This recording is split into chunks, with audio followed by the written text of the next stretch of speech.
मुश्किलें दिल के इरादे आजमाती हैं, स्वप्न के पर्दे निगाहों से हटाती हैं। हौसला मत हार गिरकर ओ मुसाफिर, ठोकरें ही इंसान को चलना सिखाती हैं। Hello students, welcome back to elite mathematics classes. Student, previous lecture में हमने क्वेश्चंस ऑफ एक्सरसाइज नंबर 5.2 के किए थे और उसमें क्वेश्चंस अप टू नंबर 12 हो गए थे। एंड आई होप कि आपको सारे क्वेश्चन समझ में आ गए होंगे।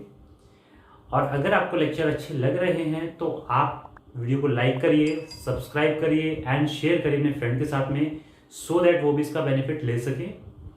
So student, today's lecture will be based on the questions from 12 onwards, यानी कि 13, 14 एंड onwards जितने भी क्वेश्चन हैं वो टोटल क्वेश्चन आज इस लेक्चर में हम देखेंगे। सो सबसे पहले तो क्वेश्चन नंबर देखते हैं अपना 13th। क्वेश्चन में बोलता है, आप देख रहे हैं यहाँ पे, how many 3 digit numbers are divisible by 7। ठीक है, बहुत ही अच्छा क्वेश्चन है। 3 डिजिट नंबर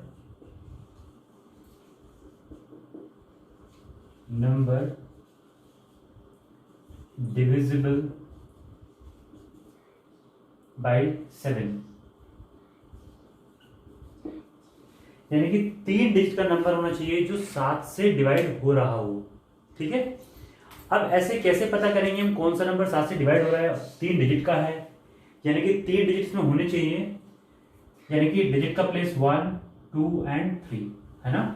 7 से नंबर डिवाइड करना चाहिए। और ऐसे कितने नंबर होंगे वो ये पूछ रहा है आपसे। तो सबसे पहले स्टूडेंट देखो, 3 डिजिट कब स्टार्ट होती हैं? जब 100 यानी कि 100 पे आते हैं तब जाके 3 डिजिट का नंबर स्टार्ट होता है। तो यहाँ पे यानी कि 1, 0 और 0 लगाएंगे तो वो 7 से डिवाइड नहीं होगा।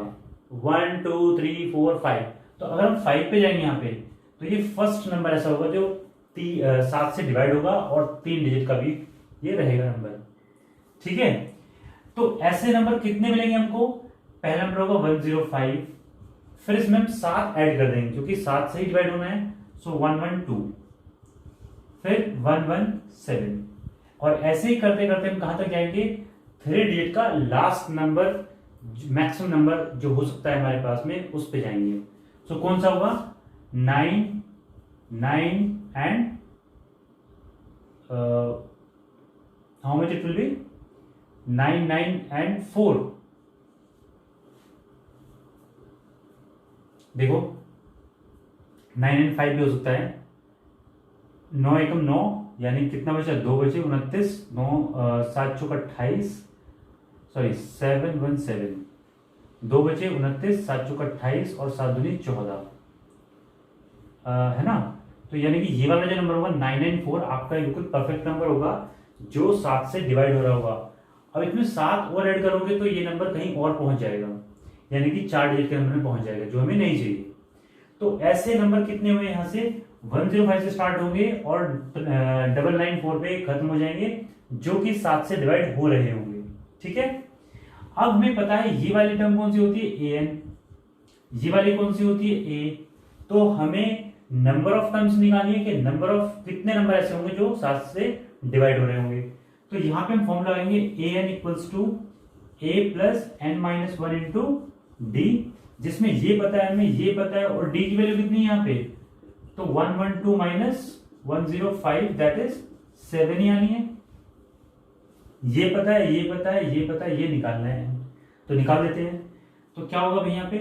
994 minus is equals to a की value 105 plus n-1 into d की वैल्यू 7। ठीक है, अब इसको इधर लेके आएंगे।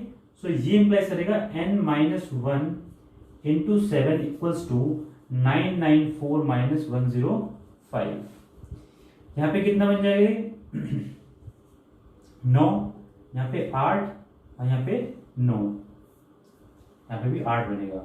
ठीक है, सो 889 आपका यहाँ पे आ गया और ये n-1 इंटू 7। अब यहां से 7 से डिवाइड करेंगे इसको तो कितना आएगा? n-1 equals to 889 upon 7। ठीक है, काटेंगे इसको तो 7 एकम 7 हो गया और 18 बचे, 7 दूनी 14, 4 7 7 इंचेस। सो ये आ गया n माइनस 1 इक्वल्स टू 127, यानी कि n इक्वल्स टू 128। तो हमारा आंसर होगा 128, यानी कि टोटल नंबर कितने होंगे ऐसे जो 7 से डिवाइड हो रहे होंगे और 3 डिजिट के होंगे, वो कितने होंगे 128 नंबर। क्लियर हुआ है? तो इस तरीके से आपका आंसर आया है। और ये क्वेश्चन ऐसे भी पूछा जा सकता है, जो कि हमारा नेक्स्ट क्वेश्चन है कि 105 से लेकर के 994 के बीच में ऐसे कितने नंबर्स प्रेजेंट हैं जो कि 7 से डिवाइड होते हैं। सो क्वेश्चन की फ्रेमिंग कैसे भी हो सकती है, तो देखते हैं उस फ्रेमिंग में क्वेश्चन को हम कैसे सॉल्व करते हैं। चलिए मूव करते हैं क्वेश्चन नंबर नेक्स्ट पे। देखो स्टूडेंट, क्वेश्चन नंबर 14 है, जिसकी हम बात कर रहे थे अभी प्रीवियस क्वेश्चन में कि क्वेश्चन को किस तरह से चेंज किया जाता है। तो चेंज करने में क्या किया है इन्होंने यहाँ पे, multiples of 4 lie between 10 and 250, यानी कि ऐसे मल्टीपल ऑफ 4 बताने आपको जो इन दोनों नंबर के बीच में लाई कर रहे हैं, कितने नंबर ऐसे होंगे, है ना। या हम कहें ऐसे कितने नंबर है जो 4 से डिवाइड हो रहे हैं इन दोनों के बीच में। दोनों का मतलब सेम है, जो मल्टीपल होगा वो डिविजिबल भी होगा, राइट। तो देखते हैं इस क्वेश्चन में, यहां पे अगर आप देखो तो 10 और 250, इसके 10 तो हमारा 4 का मल्टीपल नहीं होता है, तो पहला नंबर जो इसके और इसके बीच में आता है, ध्यान रखना बीच में, अगर ये भी 4 से डिवाइड हो रहा है तो उसको भी नहीं लेंगे। लाई बिटवीन का मतलब दोनों के बीच में जो आ रहा है। यहां पे 10 के बाद आएगा हमारा पहला नंबर जो मल्टीपल ऑफ 4 होगा, वो कितना होगा 12, क्योंकि 12 को क्या लिखते हैं हम 4 इंटू 3 या फिर 3 इंटू 4, दोनों तरीके से लिख सकते हैं इसको। अब पहला नंबर हुआ 12, दूसरा 16, तीसरा 20, और करते करते कहां तक जाएंगे हम 248 इज द लास्ट नंबर। 250 तो नहीं हुआ 4 का मल्टीपल, लेकिन ये जरूर होगा 4 का मल्टीपल, ठीक है।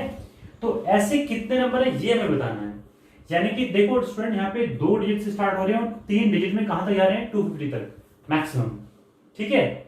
तो अब यहां पे देखते हैं हम ए की वैल्यू कितनी है 20, डी की वैल्यू 4 एंड ए एन की वैल्यू 248। अब फॉर्मूला लगाएंगे फिर से हम, A N equals to A plus N minus 1 into D, फिर एन की value 248 is equals to 20 plus 20 ने 12, ये 12 है यहाँ पे 12 plus N minus 1 into D value is 4। यहां से सॉल्व करेंगे इसको तो 236 इसको इधर लेके आएंगे is equals to n minus 1 into 4, यानी कि n minus 1 into 4 equals to 236, यह है हमारे पास। सो n माइनस 1 की वैल्यू कितनी होगी 236 अपॉन 4, यानी कितना आ गया 4 पंजे 20 और 4 पंजे 20 हो गया और 4 9 36। सो n माइनस 1 इक्वल्स टू 59, ठीक है। अब जो यहाँ पे n की वैल्यू कितनी आएगी 60। सो कितने नंबर हुए यहाँ पे आपके पास 60 नंबर ऐसे होंगे जो 4 के मल्टीपल होंगे बिटवीन 10 एंड 250, ठीक है स्टूडेंट, यही आपका यहाँ पे आंसर होगा। चलिए मूव करते हैं नेक्स्ट क्वेश्चन पे। देखो स्टूडेंट, क्वेश्चन नंबर 15 कहता है कि ये एपी है एक और ये एपी है, इन दो एपी में क्या कंडीशन होगी कि इनकी नंबर ऑफ टर्म्स इक्वल आ जाए, है ना, या हम ये कहें नंबर ऑफ टर्म्स इनके इक्वल कब होंगे। क्वेश्चन में ये कह रहा है आपसे कि डिटरमाइन नहीं for what value of n are the nth term of the two APs this and this are equal, यानी कि किस वैल्यू ऑफ n के लिए इन दोनों एपीज की nth टर्म इक्वल होंगी, ये आपको बताना है, ठीक है। तो इसके लिए आप क्या करते हो, यहां पे a निकालोगे तो a की वैल्यू 63, d की वैल्यू 65 माइनस 63 दैट इज 2, ठीक है। तो यहां पे a कितना हुआ a plus N minus 1 into d, यानी कि a की value 63 plus N minus 1 into d की वैल्यू 2, इक्वेशन नंबर 1, ठीक है। ये इसकी nth टर्म हो गई। यहां पे इसमें देखते हैं हम a की वैल्यू 3, d की वैल्यू 7, ठीक है। तो a n की वैल्यू कितनी हुई यहाँ पे 3 plus n minus 1 into 7, equation number 2। अब वो यही पूछ रहा है कि किन दो वैल्यूज, किस वैल्यू ऑफ n के लिए ये दोनों जो है a n दोनों एपीज की इक्वल होंगी। तो हम अकॉर्डिंग टू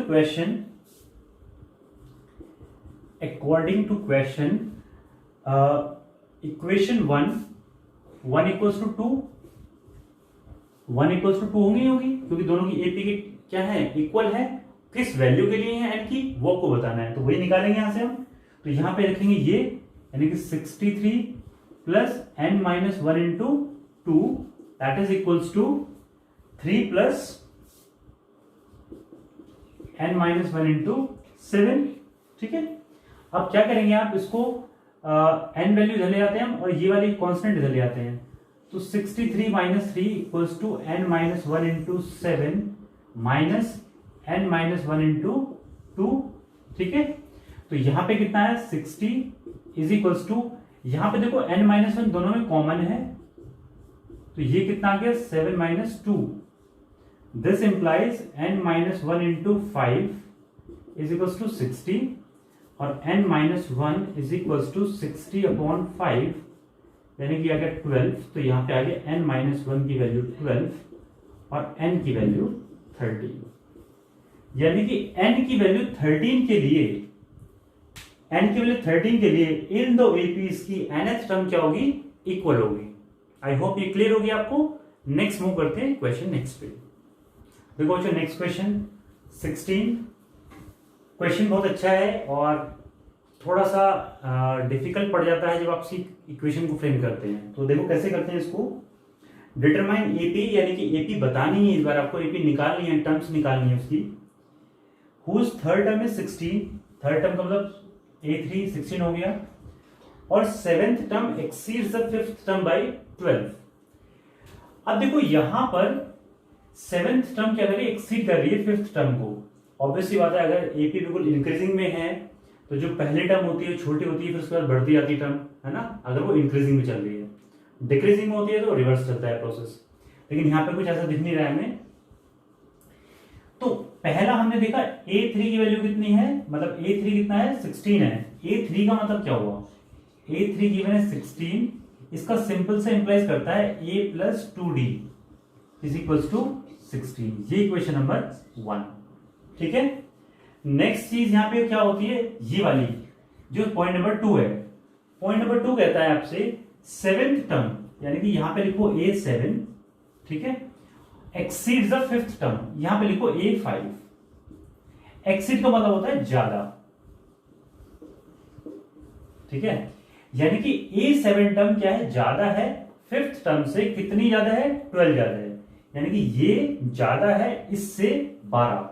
तो यानी कि अगर हमें दोनों के बीच में इक्वल साइन लगाना है तो हमें छोटे वाले में ऐड करना पड़ेगा, तभी तो उसके बराबर आएगी। तो हमने क्या किया, यहाँ पे 12 को ऐड कर दिया, तो अब ये दोनों टर्म क्या होगी बराबर होगी, ठीक है, क्योंकि इतनी 12 ही कम थी ये वाली टर्म इससे, तो हमने इस छोटी वाली में 12 ऐड कर दी तो बराबर आ गई, ठीक है। अब यहां पे इसको सॉल्व कर लेते हैं। इसका मतलब क्या होगा a प्लस 6d और यहां पे कितना होगा a प्लस 4d प्लस 12, ठीक है। यहां से a से a कैंसिल आउट हो जाएगा, इसको उधर लेके आओ तो 6d minus 4d is equals to 12, यानी कि आ गया 2d इक्वल्स टू 12। तो यहां पे d इज इक्वल्स टू कितना है 6। अब इस d की वैल्यू को आप इक्वेशन नंबर 1 इनपुट करेंगे तो वैल्यू मिलेगी a की। So from equation number 1 a plus 2d is equals to 16। So a plus 2 into d की value is 6 is equals to 16। So a plus 12 is equals to 16। So a is equals to 4। अब जब भी आपके पास a और d आ जाता है तो आपके पास सीरीज या सीक्वेंस निकालना बड़ा आसान हो जाता है। सो द रिक्वायर्ड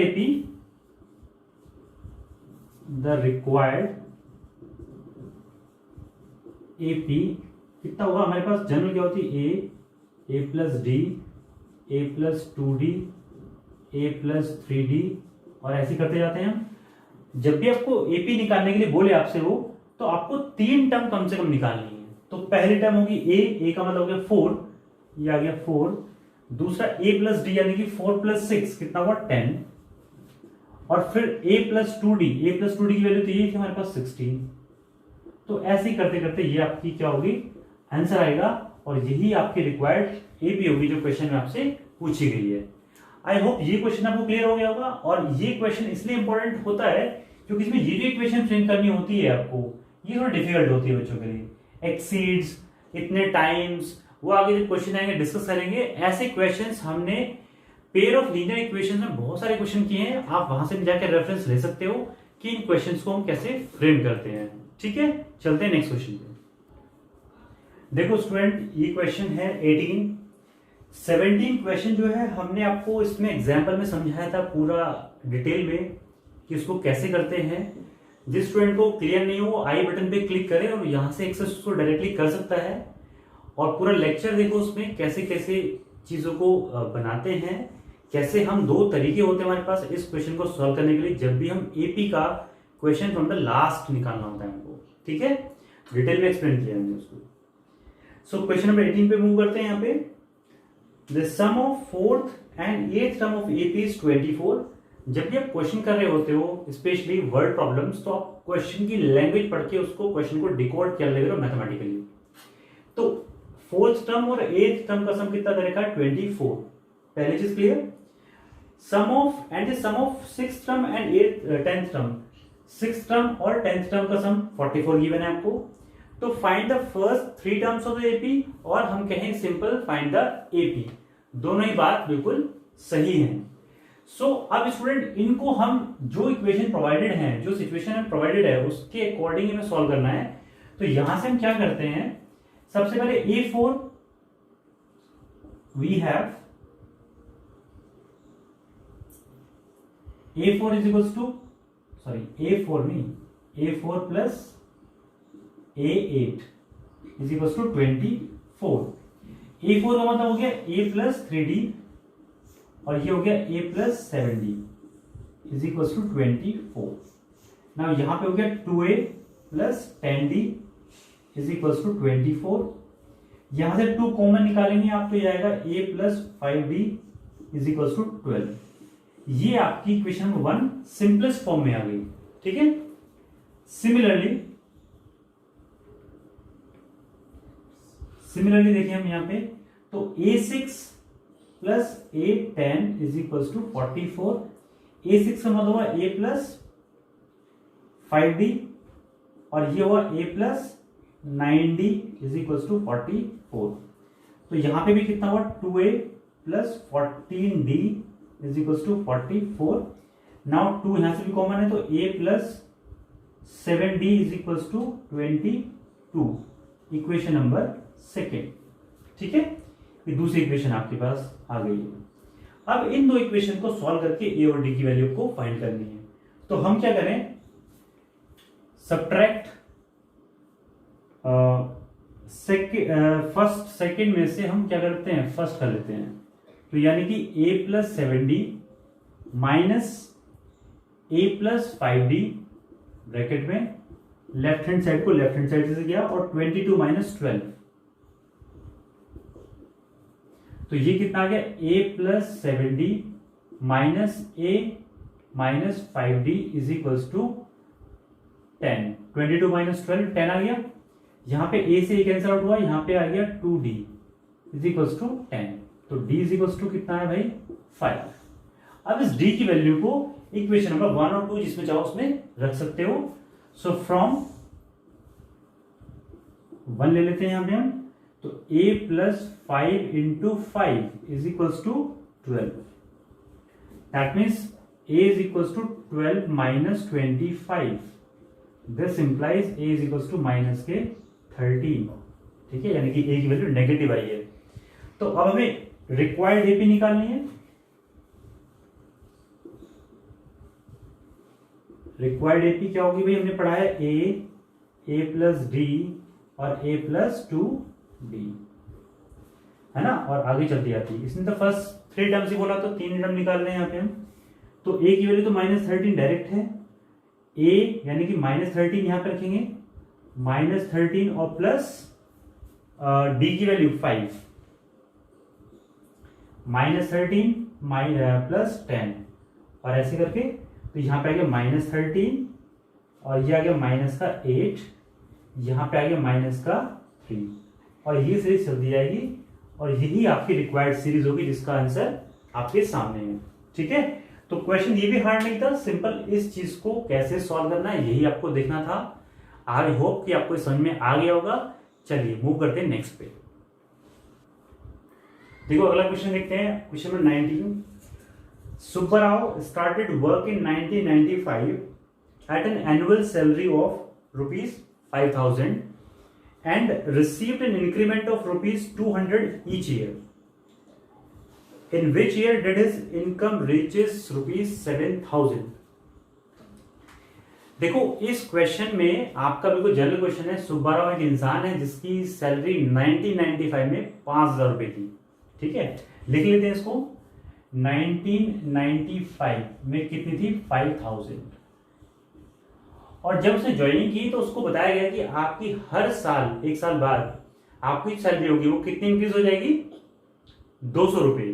तो यानी कि 1996 में उसकी सैलरी होगी 5,000 प्लस 200 यानी कितना? 5,200 रुपए ये होगी सैलरी उसकी। ऐसे ही 1997 में कितनी होगी? 5,400। ठीक है, ऐसे इसकी सैलरी बढ़ती रहेगी और किसी साल में जाके इसकी सैलरी कितनी होगी हमें नहीं पता कितनी, कौन साल में होगी, वो होगी 7,000। और वो यही पूछ रहा है ये जो एन की वैल्यू होगी यानी कि ईयर जो होगा आपका, ये कौन सा साल होगा जिसमें इसकी सैलरी क्या हो जाएगी? 7,000, अगर वो इस हिसाब से वो बढ़ती जा रही है। स्टूडेंट क्वेश्चन क्लियर है? यानी कि कौन सा साल मतलब एनथ टर्म का एन बताना है आपकी, कौन सी एनथ होगी, यानी कि यहां पे जो टर्म नंबर आएगी इसी को तो बोलेंगे हम ए एन, है ना, एनथ टर्म। तो इसको देखते हैं एपी के अकॉर्डिंग कैसे सॉल्व करते हैं। यहां पे अगर हम इसको ठीक से फ्रेम करें, so according to the question जो सैलरी होगी उसकी वो पहले होगी 5,000, फिर 5,200, फिर 5,400 और ऐसे करते करते कहां तक जाएंगे हम? 7,000 तक। ठीक है, तो आपको बताना है एन की वैल्यू क्या होगी, यानी कि आपके पास ए की वैल्यू है 5,000, डी की वैल्यू है आपके पास 200, ए एन की वैल्यू भी है आपके पास 7,000 और आपको बतानी एन की वैल्यू। तो ऐसे क्वेश्चन हम पहले भी डिस्कस कर चुके हैं। क्या करते हैं इन क्वेश्चन में? एन का फॉर्मूला लगाएंगे हम। So A N equals to A plus N minus 1 into D, ये होता है एन का फॉर्मूला। अब इसमें रेस्पेक्टिव चीजें हम इसमें प्लेस कर देंगे। तो एन की वैल्यू होगी 7,000 इज इक्वल्स टू ए की value 5,000 plus N minus 1 into d की value 200।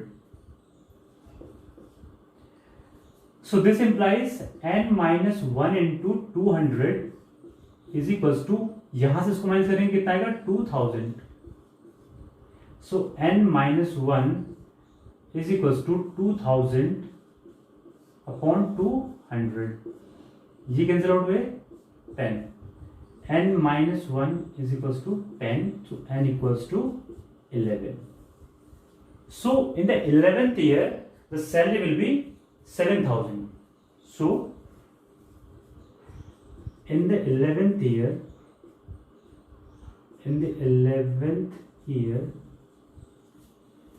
the salary of Subbarao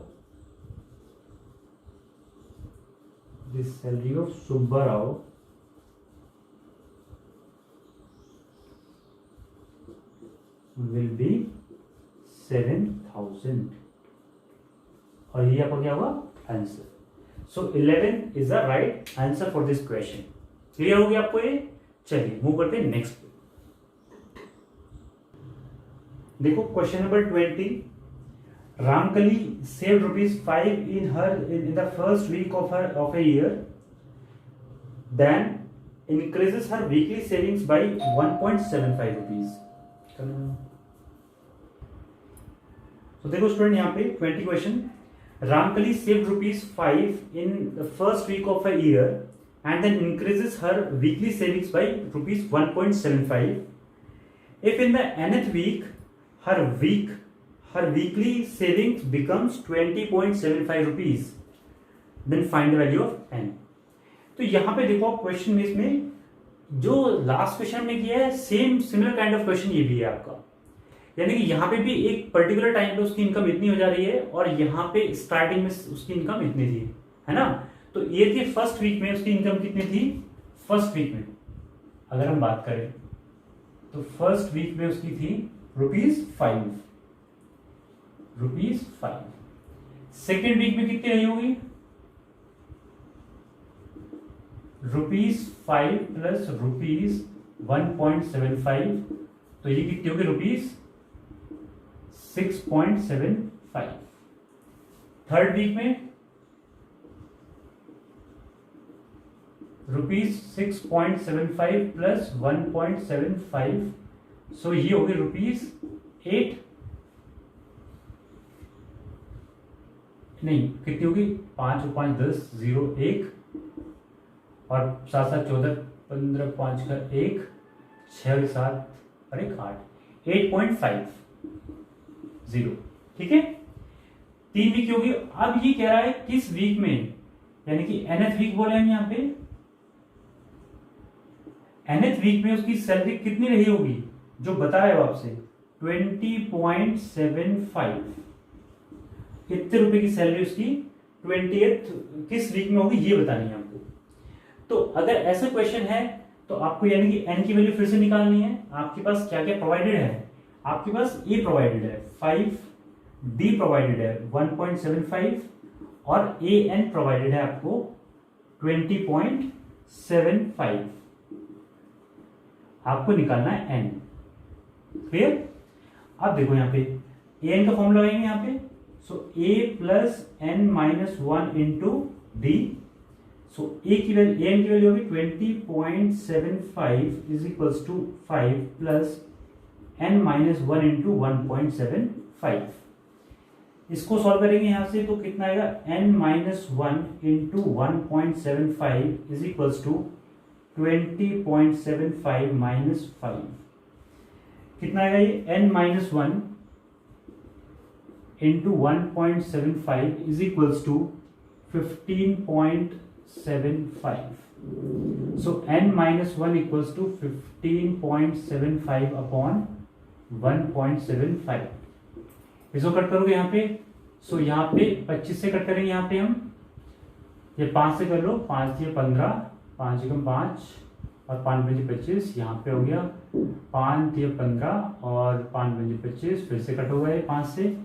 5 6 30 और 5 ये 15 और 5 7 35 और 7 9, यानी कि n माइनस 1 इक्वल्स टू 9.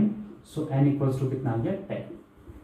यानी कि so in the 10th week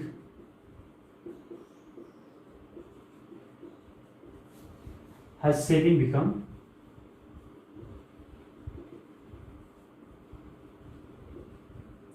₹20.75. ये आपका क्या होगा इसमें आंसर आएगा. तो जैसे हमने लास्ट क्वेश्चन किया था बैंक वाला यानी कि सैलरी वाला क्वेश्चन कि उसकी सैलरी 5,000 थी तो 7,000 कब होगी. यहाँ पे इस क्वेश्चन को चेंज करके वीक की फॉर्म में आपको दे दिया गया है. बाकी क्वेश्चन में कोई भी चेंज नहीं है, ये आपने देख लिया होगा. सो स्टूडेंट ये आपके एक्सरसाइज का लास्ट क्वेश्चन था और इसमें आपको सारे के सारे क्वेश्चन हमने करा दिए हैं. जो कोई और क्वेश्चन में दिक्कत बचती है आपको तो उसको आप कमेंट सेक्शन में लिख के पूछ सकते हैं. ठीक है. इसके अलावा कोई भी दिक्कत है वो भी आप हमें कमेंट सेक्शन में लिख के पूछ सकते हैं. और स्टूडेंट अगर आपको लेक्चर अच्छा लगा है तो उसको लाइक करिए, सब्सक्राइब करिए चैनल को और शेयर करिए अपने फ्रेंड के साथ में सो दैट वो भी इसका बेनिफिट ले सकें. सो स्टूडेंट मिलते हैं नेक्स्ट लेक्चर में. Thank you so much.